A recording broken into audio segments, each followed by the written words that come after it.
ಸ್ನೇಹಿತರೆ, ಬೇಸಿಗೆ ಟೈಮ್ದಾಗ ಕಾಳ ಕಡಿನ ಎಲ್ಲ ಹಸನ ಹಳ್ಳ ಮಾಡಿಕೊಂಡು ಮೆಣಸಿನ್ಕಾಯಿ ಕುಟ್ಟಿಸಿ ವ್ಯವಸ್ಥಿತ ಮಾಡಿ ಇಟ್ಕೋತಿದ್ರು ನೋಡ್ರಿ ನಮ್ಮ ಅಜ್ಜಿಯರಾಗಿರಲ್ಕ ನಮ್ಮ ತಾಯರಾಗಲಕ್ಕ.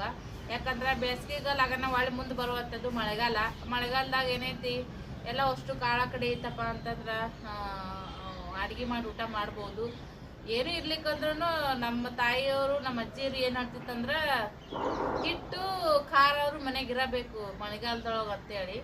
ಸೊ ಪ್ರಾಣಿ ಪಕ್ಷಿಗಳು ಕೂಡ ಮುಂದಿಂದ ವ್ಯವಸ್ಥೆ ಮಾಡಿ ಇಟ್ಕೊಂತಾವಂತ. ಹಾಗಾಗಿ ಅದಕ್ಕಿಂತ ಹೆಚ್ಚಿನ ಬುದ್ಧಿ ಇರುವಂತ ನಾವು ಮನುಷ್ಯರು.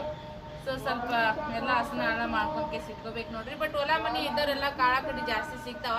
ಸಿಟಿ ಊರಾಗ ಏನ್ರಿ ಎಲ್ಲ ಕೊಂಡು ತಿನ್ನೋ ಬದುಕು. ಹಂಗಾಗಿ ರೊಕ್ಕ ಕೊಟ್ಟು ಯಾವಾಗ ಬೇಕಾದ್ರೂ ತರ್ತೀವಿ ಅಂತೇಳಿ ಹಸನ ಹಳ